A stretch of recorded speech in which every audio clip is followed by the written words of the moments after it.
பகவத்கீதையில் 2வது சாப்டரில் 7வது ஸ்லோகம். கார்பண்யதோஷோபகதஸ்வபாவக ப்ருச்சாமி த்வாம் தர்ம சம்மூடசேதாக யச்ரேயஸ்யாநிஷ்சிதம் ப்ரூஹி தன்மே சிஷ்யஸ்தேகம் ஷாதி மாம் த்வாம் பிரபன்னம்.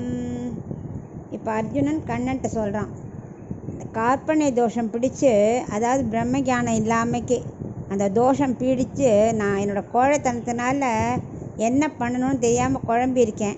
இப்போ நான் உன் திருவடியை பிடிச்சி கேட்குறேன், எனக்கு எது உயர்ந்ததோ, எது எனக்கு சரின்னு உனக்கு தோன்றதோ, என்னை பற்றி முழுந்த அறிஞ்சவன் நீ ஒத்தந்தான், அதை எனக்கு நீ எடுத்து கூறு அப்படிங்கிறான். அதுக்கு கண்ணன் சொல்கிறான், இந்த உயர்ந்த அர்த்தங்களெல்லாம் யார் யாருக்கோலாம் சொல்ல முடியாது.